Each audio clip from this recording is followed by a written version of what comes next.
Hey YouTubers, my name is Amber. I hope you are enjoying your day, and it's time for that let's talk some trash. It's all about September empties. I feel productive. I finished some makeup, some hair care, and skincare, so let's get to it on the things that I finished. The first three items I actually talked about in my Finish 5 by Fall finale, so I'll just briefly touch on them. And that is the first one being my Coralista blush from Benefit. I absolutely was thrilled that I rediscovered this in my collection. I highly suggest you shop your stash because I can't believe I've had this for so long, and I would go through periods where I loved it and then I would put it away, and then when I finally brought it out to just finish it off, I really fell in love with this again, and I've put it on my shopping list because I want to get through some more blush before I, purchase any more. But this was a color that I was very thrilled to reincorporate into my makeup routine. So shop your stash, big time stuff. And then the next thing, this was a challenge for me to finish because after using a Revlon Kissable Balm Stain before this one, this is in the color Honey, and then going to this Balm Stain, I was just so over the formula. I was tired of it and bored, even though the color of this is outstanding. It is perfect for every day. I got down to the very bottom. All you can see is the plastic applicator that the rest of the Balm Stain is in. It's a beautiful color, but I needed to walk away for a little bit before I try to tackle any of my other shades of the Kissable Balm Stain. But I did enjoy this. It just got really old really fast. And then I finished Holy Grail. You're going to see these repeatedly in Empties videos because this is the epitome of brightening concealers. I love the Maybelline Instant Age Rewind Eraser for Dark Circles in Brightener. It is fabulous under my glasses. It is fabulous to bring light back up to my face with my hooded eyes. I will continue to repurchase this until I find something that I like better, and that hasn't happened yet, so gonna keep seeing these. And then lastly, I'm calling it done because this got really gloopy. It is the Laura Mercier Supreme Volume, Full Blown Volume Supreme Lash Building Mascara. I bought this per recommendation by Cherish or Pretty Pistol 86.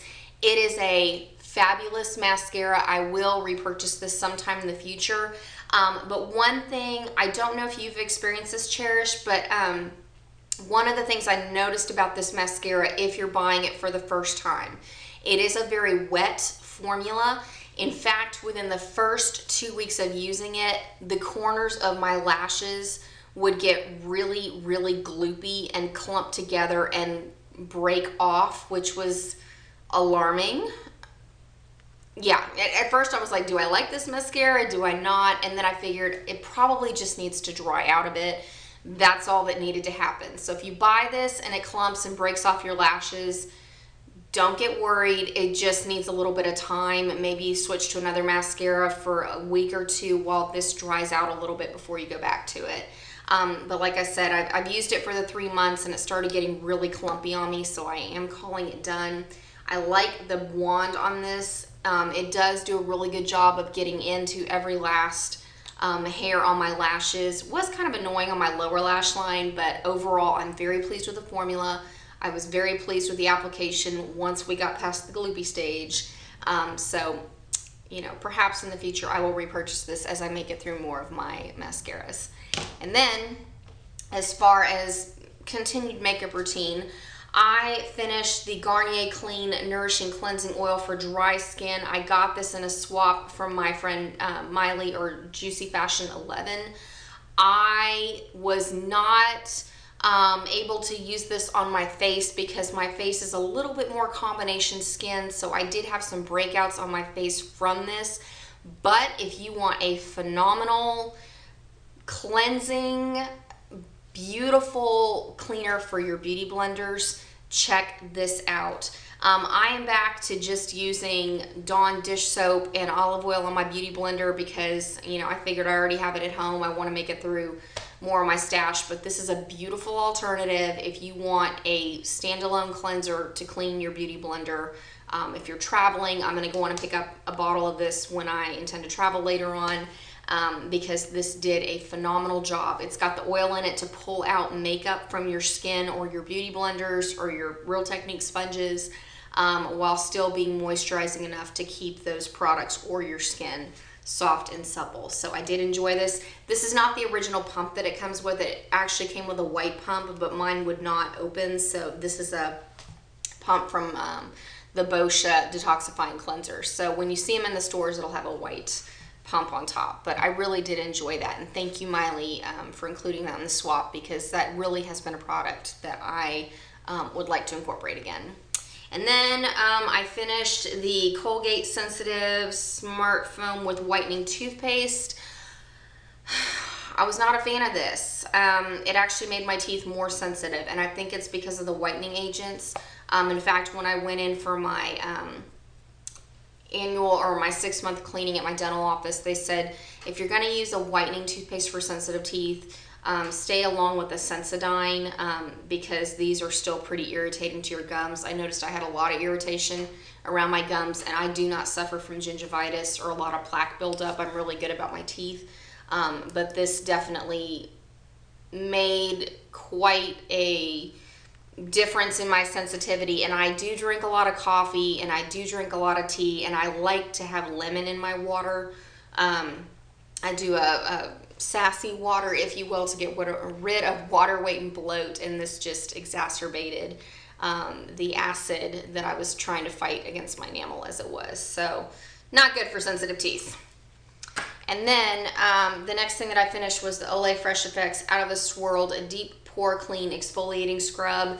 This was absolutely not a deep pore exfoliating scrub. I definitely would not depend on this to eliminate makeup, but if you want a good awakening fresh cleanser in the morning before you apply your makeup, check it out, because it looked cool. It was like orange and white, kind of like an orange sickle, like an orange creamsicle.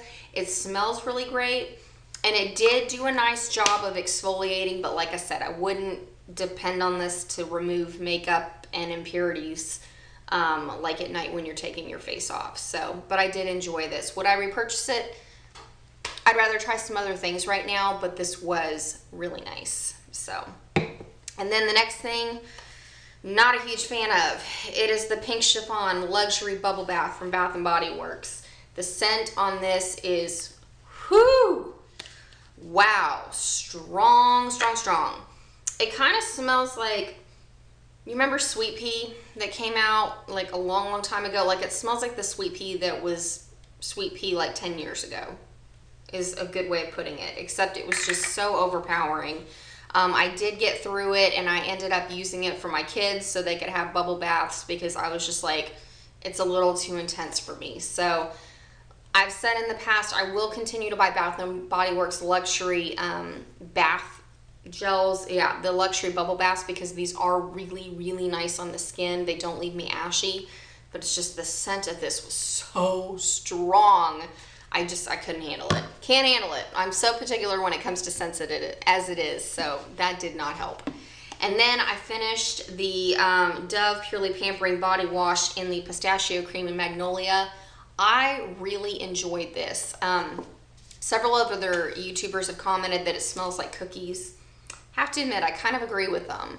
It's just a really light, fresh scent. I really enjoyed this when I would shower after going to Bikram yoga class, because it was just refreshing and it felt so soft on my skin, and I didn't feel like I needed a ton of moisturizer afterwards. So if you want an inexpensive cleanser from your grocery store or from the drugstore, check out these Dove body washes. I went on and I purchased the cucumber and aloe, or cucumber and melon, for the next scent, because I was just absolutely thrilled with the moisturizing properties of those. Okay, the next thing I finished is a drugstore hair product if you're looking for a nice gentle cleanser for your curls. It is the L'Oreal Evercurl Sulfate Free Curl Care System in the Cleansing Conditioner. This, in my opinion, is a nice alternative if you want drugstore pricing to something like the Wen cleansing conditioners. The smell on this is overpowering, not a fan, but I do like that this cleansing conditioner is not as laden with detergents that you will find in other shampoos and conditioners. It's mainly alcohol is the cleansing agent in this. So I do follow up with like a styling primer and hair gel to make sure that my hair doesn't get frizzy. But this is really nice, especially if you are an avid Wen user, because I noticed that with my natural curl, Wen weighs them down a little bit more. The Pantene cleansing conditioner weighs them down. And there have been some other cleansing conditioners that I've tried. This puts a little bit more bounce and life back into my hair. I'm actually using something different now, so it's not what's in my hair, but I do enjoy using this when I want something inexpensive, gets the job done, and leaves my curls looking soft, supple, and beautiful. And then the last thing I finished is a bottle of the Malibu Sunset Bath & Body Works Gentle Foaming Hand Soap. I really do enjoy these. They do a nice job of taking the makeup off my hands when I'm done applying it. The scent on this was not overpowering. I am excited though to go back to Bath & Body Works and get more of the fall scents. But if you want a good, hand cleanser that does the job, this is a nice formula to pick from, even though I believe there is some ingredient in it that supposedly causes cancer or something. But this was nice. Gets the job done. I figure I'm washing it down the drain anyway. So that is it. That's all my empties for the month. I hope you guys enjoy the rest of your day and be on the lookout. I really have been digging the eye look I'm currently wearing as I continue to pan gunmetal from my Urban Decay Naked palette. So I will be posting another Get Ready With Me to give you more options to use your palettes. And I also shopped my stash this morning and I pulled out a Revlon lipstick in the color Plum Velour. In love. So I will show it with this look and how I'm incorporating this lipstick with other looks as well as we finish off the rest of the year and dig into these project pans. So like I said, enjoy the rest of your day and I will see you soon. Bye.